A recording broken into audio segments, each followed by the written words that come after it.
What's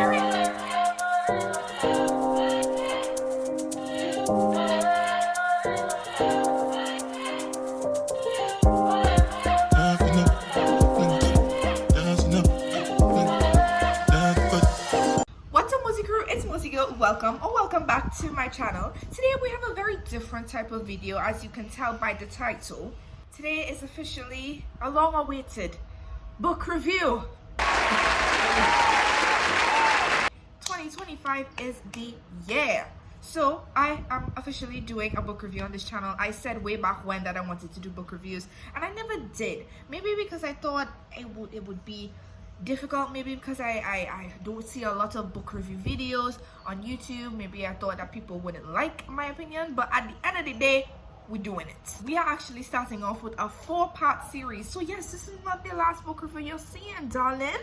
We are starting off with the first book in this series, but before we get into anything, I have some disclaimers for you. The first disclaimer is that the sun will cooperate with me today. Declare this in Jesus' name. Second, there are some sensitive topics in this book, so if you get triggered easily or you're very sensitive, can help you. As well as it's adult, but it's not like excessive. At least this book. And I'm gonna do a thing on when I do book reviews. You have to take an oath with me. So this is the book here.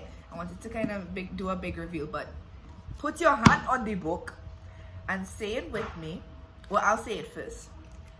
I swear not to judge a book based on its review. Okay? Now, your turn. Very good. Now let's get into it. Drum roll, please.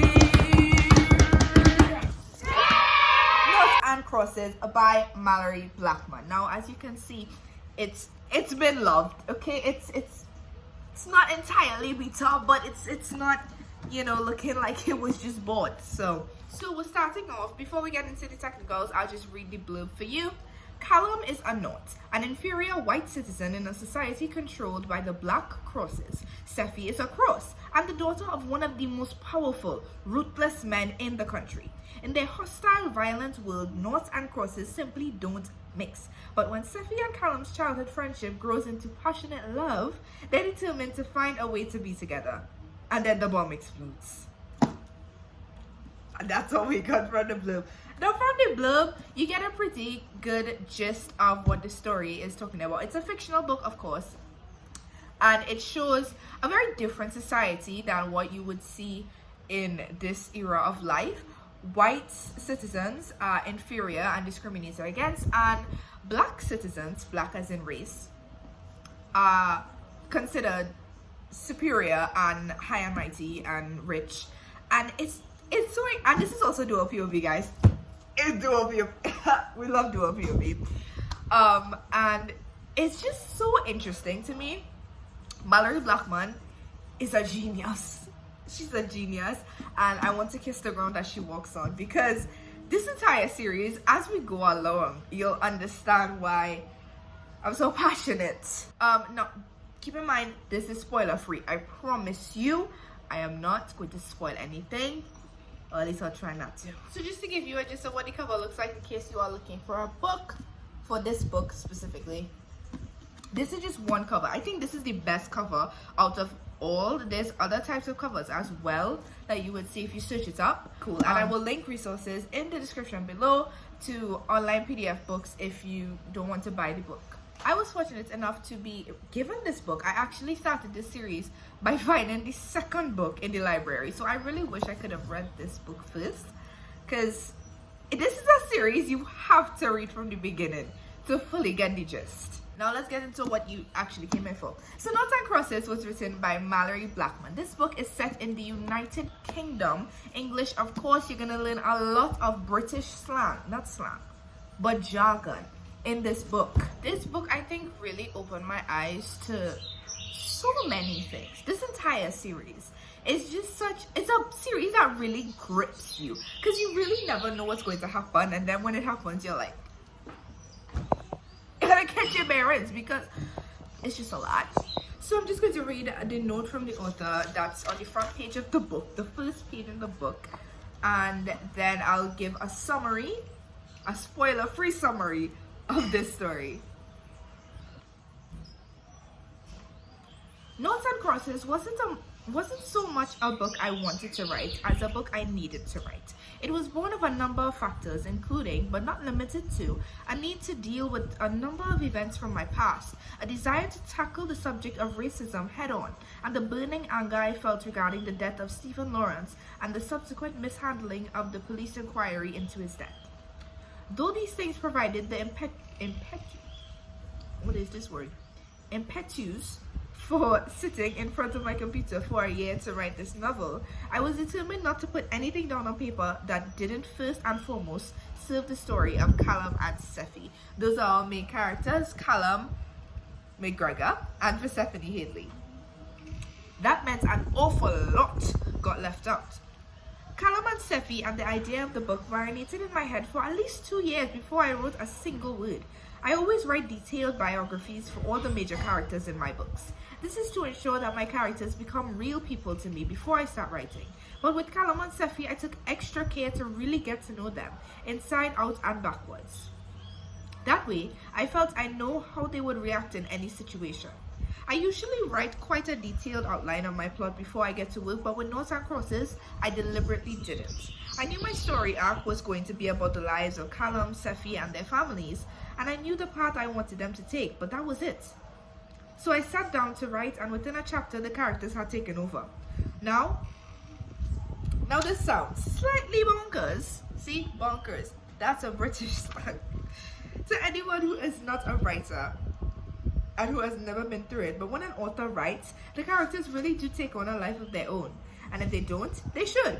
I wanted Callum and Seffi to take certain parts throughout the story, but they pulled me down others. Events happened to them in the writing of the novel, which I had never planned, at least not consciously. The importance of me reading this note from the author is just to kind of grip you in a little bit, because I think it's a really nice note. I know it's kind of long. That said, Callum had to cope with certain events which were lifted directly from my own childhood and teenage years. Events like enduring his history lesson or being challenged for being in a first-class carriage on a train.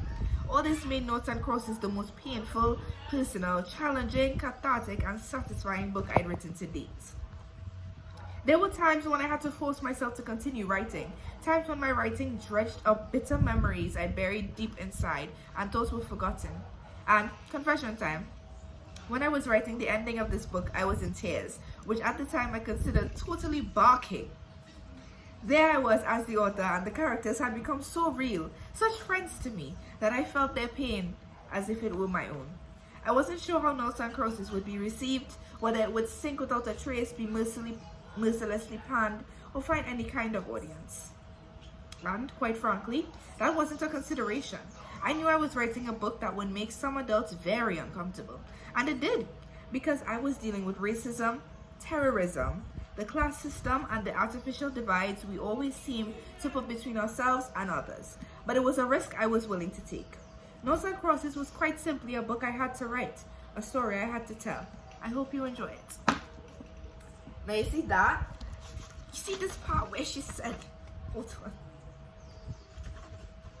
Where she said, Callum had to cope with certain events which were lifted directly from my own childhood and teenage years, I just think that's so interesting. Like, so you really had the creative mind to be like, you know what? I'm gonna turn the tables a little bit. But at the same time, you're still getting her perspective through Callum. It's just... So each book starts off with this what's the word, family tree, showing you the different characters, the McGregor family and the Hadley family. So our characters in the McGregor family is Ryan, Margaret, her nickname is Maggie, and you'll see that name a lot more than Margaret, Jude, Lynette, and Callum, which they are their children, Ryan and Maggie's. Kamal and Jasmine in the Hadley family are the parents of Persephone and Minerva, but Persephone, as you saw in the author's note, is called Seffi and Minerva is called Minnie. Now let's get into each and every character. So starting off, of course, with our main characters, we have Callum McGregor. Now Callum McGregor is a very determined young man. He's very determined to make it somewhere in life and determined to have a good life and to live as well as the Recourses live and to get a good education, because he's actually friends with the cross Persephone Haley and was able to go to her school, which is all well and good. All well and good.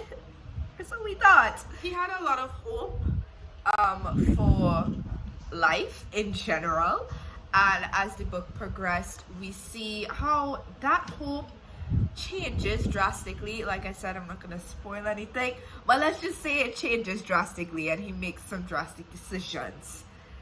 Well, they're not really drastic, but now this book goes over a like 4-year period basically, with some flash forwards. It goes from Callum at the age of 15 and Sephi at the age of around 13. His family life wasn't full of love and laughter and all of those amazing things. It was full of hardships, it was full of disagreements, it was full of sadness, grief. It was filled with a lot.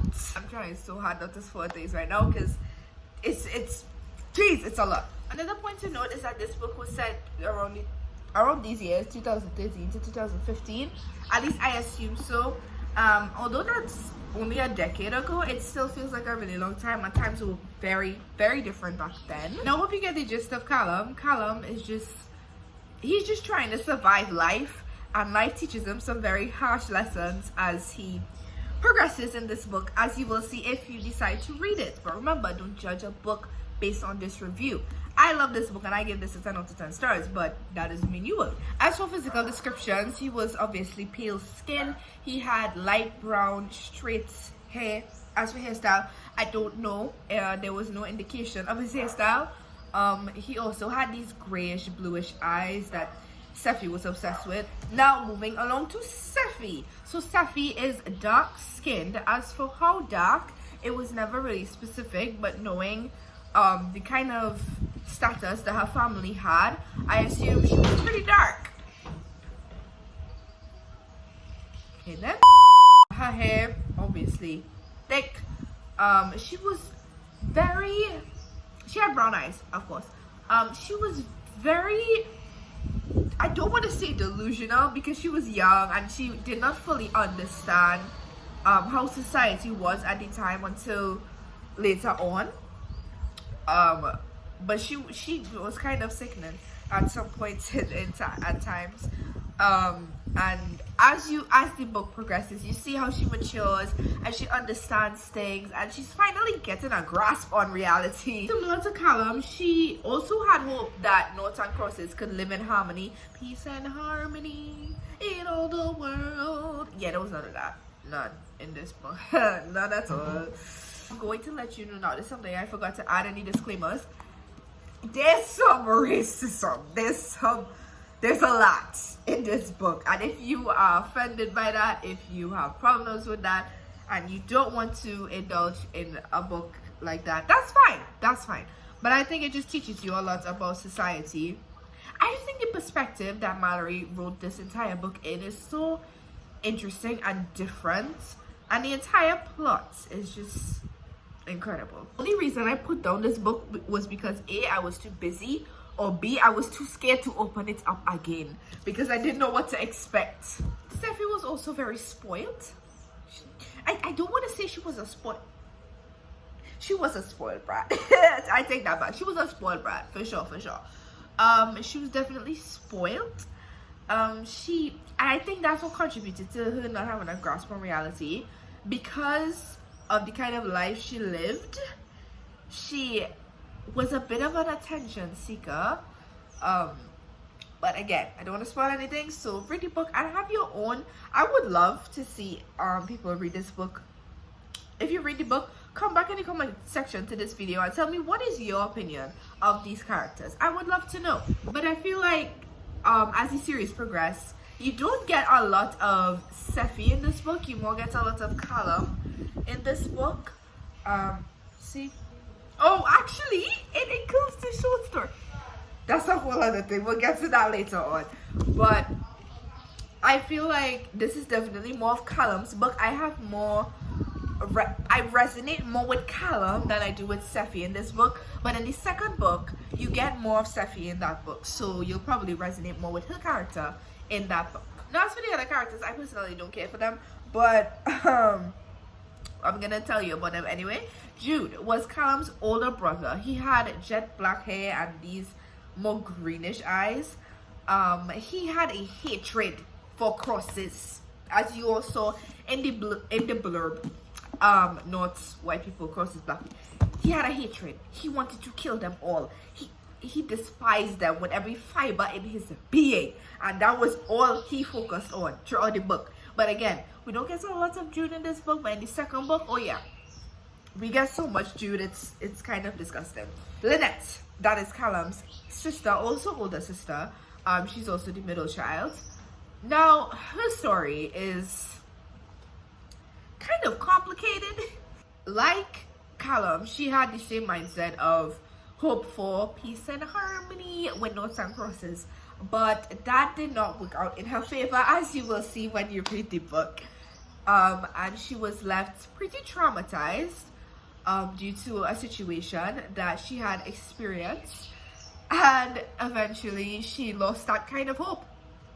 As for physical descriptions, she also had brown hair and the same eyes that Callum had. The weird thing, this was a note in the book itself. Callum said that they were kind of like the odd ones out, which is what made them so close, because they looked nothing like no one else in the family, the mom, dad, Jude. So yeah, their relationship is very sweet. It's very. As for mommy and daddy, Maggie also had that kind of hope, but also experienced something that made her lose that hope. And Ryan, similar to his son Jude, he never cared for crosses, but he was just like there, silent. You know, he's one of those dads that's just like, ask him up. Or he's one of those dads. He's a great dad, don't get me wrong. But he's just not a very active character in the book. Maggie also in this book, she's not a very active character, but in books later down in the series, she actually has her own perspective chapters. As for the Hadley family, we have Jasmine, the big mama. She was an alcoholic. She was clearly, obviously being an alcoholic, she's not very open about her feelings. She had a very rough relationship with Sephy and her sister Minnie. And she also had a very rough relationship with her husband.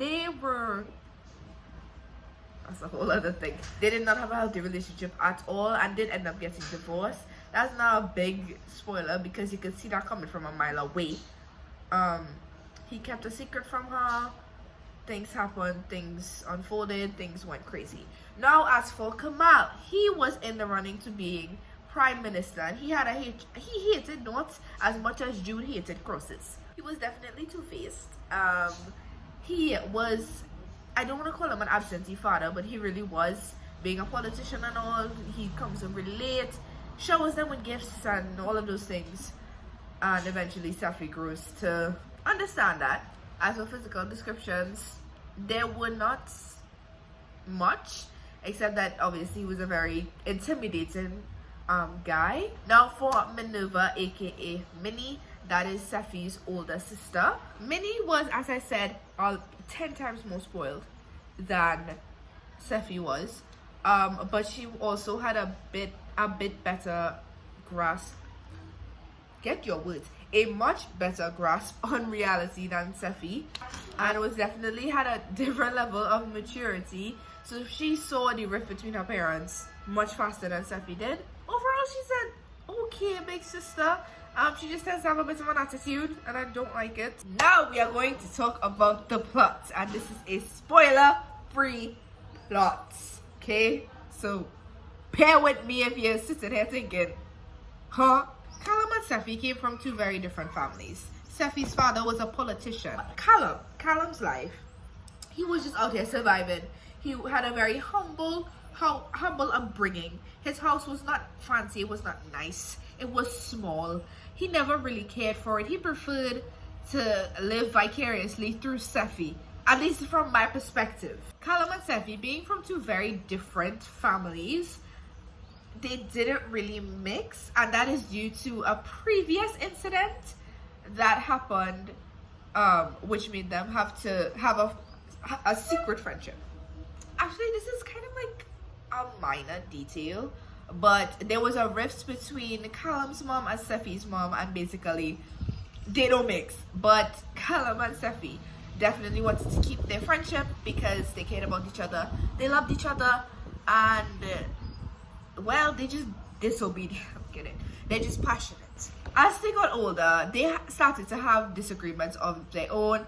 Different experiences as a teenager definitely left them drifting apart as the years progressed. And eventually, Seffi left. Seffi left the school that they went to together. And unfortunately, Callum did not get to say goodbye because he was going through a change in his entire life. I'm gonna be honest, it was a drastic change. There were times that Seffi felt like Callum betrayed her, and there were times that Callum felt like Seffi betrayed him. And I'm not gonna tell you that because that is a moment that you need to read for yourself. But eventually they rekindle in a very unfortunate way. That's definitely like, it's not really the climax, I would say, because I feel like there was so many climactic moments in this book, so many cinematic moments in this book, but it's definitely a height of tension for sure. And from there, things happen. A lot of things happen, and we are left on a very interesting note. Very interesting note. Let's just say that neither Callum nor Seffi's life would ever be the same again. Now finally, I already know this video is gonna be long. I try not to be too chatty, because if I were to just chat, this video would be excessive and I would spoil something. The last thing I wanted to share with you guys were some quotes that I found were either really inspiring or just so beautifully written, because as somebody who does English literature, when I read books, I take notes of the way that people describe things. I've been doing this since primary school, but Malorie, Blackman, I need this. There is a movie to this actually, which I will link down below, of course. There's a movie to this, but I need a series. I need an entire series, and I need it to be written well. Thank you. First quotes I have them highlighted, by the way. You can't see nothing. What was it about the differences in others that scared some people so much? This was said by Callum, and this was during a conversation that he was having with his parents. It was a very tense conversation. Now, okay, this other one is a little funny. It was also said by Callum. It was I want to say a piece of advice that his father gave him, and his father said, if you're black, that's where it's at. If you're brown, stick around. If you're white, say goodnight. Yeah, guys, it's a lot. That basically refers to the hierarchy: blacks on top, whites on the bottom. I really don't want people to sit down and be like, yeah, blacks on top, yeah, we rich, and yeah, we ruling. No, that's not, I don't think that's what this book is about, and that was not my main focus. It's a lot deeper than that. It's the kind of racial prejudice and political dramatics in this book that really make it what it is. So don't just see like, oh my gosh, the blacks are ruling the country. Yes, that's not the focus, and I don't want that to be your focus. It's cool, but you know, don't let that be the main takeaway. Another one was said by Callum's sister, Lynette. Just remember, Callum, she said, her back towards me, when you're floating up and up in your bubbles, that bubbles have a habit of bursting. The higher you climb, the further you have to fall. Deep. That is extremely deep. Now this, I just love this line. The truth, which version of the truth would this cross court find acceptable? Sir, Callum, sir, you have a lot of attitude. Another quote that I really like. Better to deal with what is rather than what might have been or some alternate reality somewhere else. Now, the descriptions. Let's just... I get giddy with these. I betrayed her. That thought more than any other strips off what's left of my soul like some kind of insatiable hellhound. Malorie Blackman. Ma'am! Now every time she looks my way, her hatred for me inflicts third-degree burns up and down my body. And how can I blame her? Yo! Now this description, I'm not going to tell you what it is. I'm not going to tell you what it is. You could just hear it and try to figure out. I feel like people will blast me if I do this. Sorry. A bolt of white hot lightning landed straight through my right shoulder. So hot, so intense, it sucked all the breath from my body. Are we done? That's it. That's all I'm gonna give you. Now, some of those quotes was from, as I mentioned before, the short story column. It's kind of, I don't want to say an alternative story, but it's just a different, okay, it is an alternative story. That's literally what it is. It's an alternative story to what happened in the actual book, obviously, and it's at the end, and I think it's worth a read. Yeah, I do real talking today, boy. But that is the end of today's video. I hope you guys enjoyed. If you did, make sure to give it a big but juicy like, subscribe to the MozyGirl, and hit that notification bell so you always get a ting-a-ling-a-ling-a-ling-a-ling-ling-ling-ling-ling-ling-ling-ling every time I post a new video. I love you guys so much, and I hope that you guys enjoyed this book review. If you have any further questions, let me know in the comments down below. Also, y'all like my ring? It's an M. My best friend, my childhood best friend, got it for me for Christmas, and I really like it. And I think it's gonna be our ring. So you know what? From now on, hold on. No, if I do that, it will be a W. From now on, this is how we end videos. Bye, guys.